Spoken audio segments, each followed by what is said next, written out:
De nombreuses personnes poursuivent leur rêve ultime en jouant à la loterie nationale. Si je gagne au loto, je crée ma propre chaîne de magasins. Je fais construire une véranda à ma maison. Je ferai un beau grand voyage pour mes 50 ans. Avec mon épouse, nous offririons une croisière à nos petits-enfants. Et grâce à vos petites mises, de grands gagnants émergent. De plus, les organisations comme la Ligue cardiologique reçoivent un petit coup de pouce. Salut Pascal. Bonjour.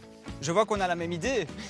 On profite. Bon, on profite du bon temps, oui, pour se balader, s'aérer un peu et se mettre en mouvement. Oui, tout à fait, bouger, c'est l'essentiel. Mais oui, vous allez bien? Je vais très bien, très bien. C'est ton quotidien de te balader ici?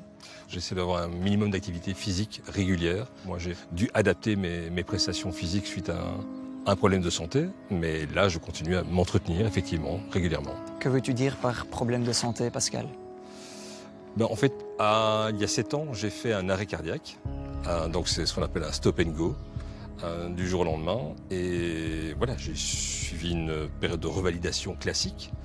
Et puis on m'a demandé de me prendre en main au niveau santé. Et donc c'est depuis ce moment-là que j'ai retrouvé le goût de m'aérer, de faire du sport, différents types de sport, pour des raisons uniquement de santé. Ce stop and go, ça a vraiment été j'entre sans frapper. C'est arrivé soudainement, subitement. Oui, effectivement, dans mon cas, c'est arrivé soudainement. Et c'est vrai qu'au moment du réveil, je me suis dit, est-ce que ça peut se reproduire? Est-ce que je suis de nouveau en danger ou pas?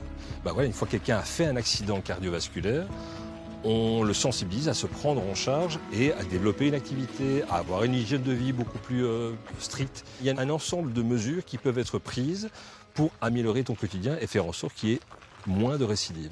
Mais après, ce qui est important aussi, c'est que tous les patients qui font un problème cardiaque, ils sont là abandonnés à se dire qu'est-ce que je peux faire comme activité physique? Et c'est là que l'association des cardiaques sportifs travaille avec la Ligue cardiologique pour mettre en place un réseau de clubs cardiaques, d'avoir une activité physique encadrée et adaptée à leur pathologie.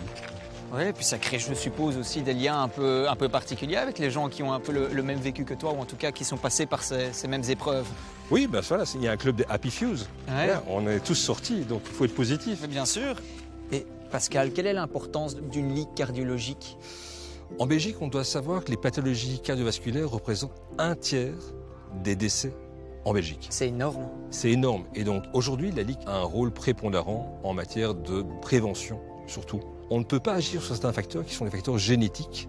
Par contre, on peut agir sur une série de facteurs qui sont le tabagisme, qui est nocif, l'hypertension, le diabète, l'obésité, le manque d'activité physique et le stress. Ce sont les facteurs que nous connaissons tous. Donc voilà, aujourd'hui, le message, c'est bougez-vous, prenez soin de vous. Et la Loterie nationale est un acteur prépondérant de la Ligue cardiologique. Sans cet appui-là, peu de choses, peu de messages de communication pourraient être diffusés auprès du plus grand nombre. C'est ça le plus important.